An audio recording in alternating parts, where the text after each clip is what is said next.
What is the worst thing that is legal? College book prices and practices. Change a few words in a math book. That'll be another $100 please. Oh, you realized that you can use the book from 10 years ago and succeed. Actually, we require you get the new book. Oh, you realized you can get the book cheaper from a friend? Actually, we are doing online books now, and you need the personalized code. We change it every year, even though there have been no breakthroughs in this subject. Knowing the college struggle, I have no fucking clue how this is allowed to exist. It should literally be illegal.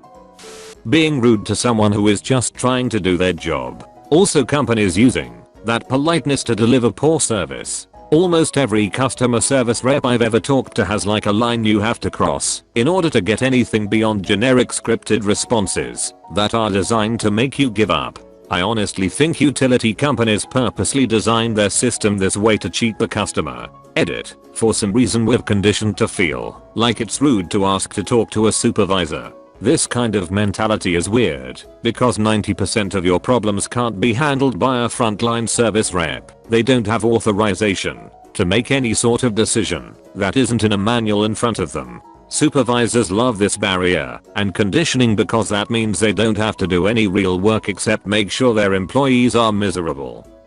You can look up where anyone lives because it's public record. But can we please not have entire websites with databases full of every person in the country? I mean, think about people who get denied restraining orders and try to move away from their abuser. 6 months later, and their abuser can just look up their name and find them all over again. This could be detrimental for spouse abuse victims, stalking victims, etc. Something should be done about them. It's terrifying.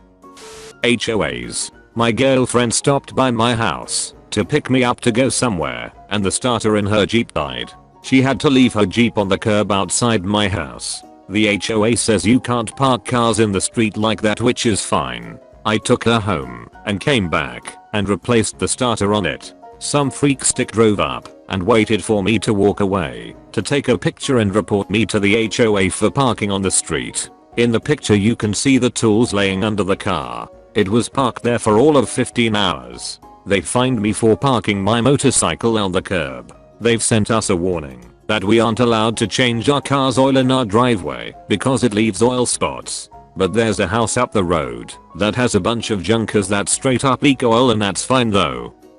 The cost of healthcare in the US. My mom had a large grapefruit-sized bowel obstruction a few years ago and had to have emergency surgery to save her life. She followed that surgery with a 1-week stay in ICU and another 2 weeks in a regular room because the damage was so bad that they had to remove a lot of her colon/intestines and place a colostomy bag. Her bill was almost $1 mil when all was said and done, and she didn't have insurance at the time, so that entire burden was on her and my dad. Our healthcare system is fucking atrocious and frankly embarrassing. Maybe not the worst, but I freaking hate people who market alternative medicine to vulnerable people. I only really experienced it last year when my mom had to get treatment for cancer and did some research online. There were so many companies that market essential oils and things like that as a genuine alternative to chemotherapy. I just think it's freaked because they're targeting people who are scared, who wouldn't be scared of chemotherapy, and putting them in real danger. The way corporations privatize gains while socializing losses. They have always found loopholes to do this even in ordinary times, but during this pandemic it is frankly nauseating to see how many companies are taking government assistance in the form of emergency relief, employee pay assistance, etc., and then still turning around and paying dividends to shareholders, CEO bonuses, etc. It's impossible not to see how the rich get richer and the rest of us get poorer. Shareholders get guaranteed gains even at times when these businesses claim to be floundering to the extent that they need an injection of public money, which the rest of us will be paying for in taxes for years to come. The rich will of course also find some loophole to avoid paying those taxes as well. So there's that. Impossibly hard to cancel subscriptions. Not the worst thing, but it used to be illegal for commercials on TV to be louder than the actual show, but not any longer suddenly. I hate watching a good show that I don't want someone else to hear at night, and then it goes to ads and blows the speakers out. It's infuriating. Big businesses lobbying politicians in order to get bills passed in their favor. Putting unrelated crap into bills to sneak it into law. I know they are supposed to follow some kind rules related to germaneness, but they clearly don't, and clearly need actual laws with actual punishments for pulling this crap. For-profit prisons. I used to lobby at the state level. For-profit prisons would literally lobby against things like early child education and paid family leave because, well, it's bad for business. And to be clear, I did not lobby for private prisons, but did lobby for things like paid family leave and early childhood education. Caller ID spoofing. Somebody spoofed my number and my name came up on the caller ID apparently. I got a text from some irritable person demanding why I was harassing them. I tried to explain what spoofing was, but they sent me the screenshot of my name on their caller ID and asked if it was me. I imagine this person googled me and did all kinds of crap and decided I was a bad person in this. I feel like my privacy was totally violated.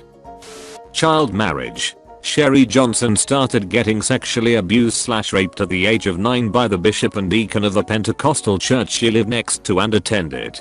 She gave birth at 10 years old.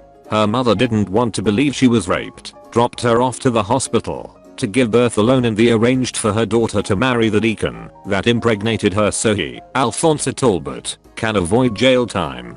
The bishop ended up raping her while she was already pregnant with her first child, so he was not the rapist who impregnated her. Sherry was married at the age of 11 and had 6 children by the age of 17 when she was finally able to divorce her abuser. She has been involved with being an activist and advocate against child marriage to try to change the laws around child marriage. This happened in Florida in the 1970s as Sherry was born in 1960. Multi-level marketing. Yeah, I was one of the people that got roped into one. I got out of it months after, but not before wasting $200 to $300. This was 2 years ago maybe. I cringe at myself just thinking about it. How embarrassing. I think about how I actually was taken advantage of. I was depressed at my job, planning a wedding, not doing too great financially. It makes me sad I'll let someone do that to me, and that I actually fell for it. MLMs are just awful. The skin products I have left over though are kind of actually nice, but I'll never support another MLM after I run out of all this crap. A parent keeping their kid from the other parent when there's no good reason to, and leveraging the courts to do it. This enrages me so much. How many parents have practically lost their children to narcissists and psychopaths because of this? And because the kids get brainwashed out of a relationship, it's hard to ever get in touch again, even when they have grown out of the other one's reach. Being penalized for calling out sick from work. Edit. Even while the whole world is trying to survive this pandemic, we are still dealing with this major issue by employers. I work in healthcare, and I feel like I get shamed by my managers and coworkers when you call out, especially when you work night shift. Within the last year or so we had a new boss come in and take over operations at my office. One of the first things she did was scrap the whole "you have X amount of points you're allowed to call out in a year" policy that has been in place for forever. She set it up so that you aren't penalized for calling out, only repeat patterns. Say you keep calling out every Monday for a month, she will then get in contact with you to understand why and see if you want to switch one of your days off to Monday. Everyone at my office agrees that she's done wonders to reduce the stress with little things like that. Honestly surprised more companies don't follow that idea. Data caps on home internet. We have a 120 GB data cap for a family of 6. In lockdown the provider had a promotion where everyone got unlimited data, including us. We have tried to upgrade to an unlimited plan, but they gave some BS excuse about how the server traffic is clogged, like it was completely fine for the promotion. I'm 99% sure they know we always pay extra for data after we run out and don't want us to save money by upgrading. Edit. I appreciate everyone suggesting me to tell the provider to shove it, but I failed to mention that I'm 15 and that's up to my parents. You know how, when you commit a crime and get caught, you get charged in the country where you committed the crime. So if you murder someone, you'll get charged in said country. And then there are the international waters. Every ship above 100 GT have to be registered, and if it's registered, the laws of the country where it's registered apply to the ship. But if you had a smaller boat, no laws apply. But if you killed someone on said ship, you'd be charged in the country where the person is a citizen. But there are ways someone can lose their citizenship in certain countries. And thereby, if I kill a citizenless person on a boat under 100 GT in international waters, even if there was evidence, no one can bring me to court. Thereby, it's legal.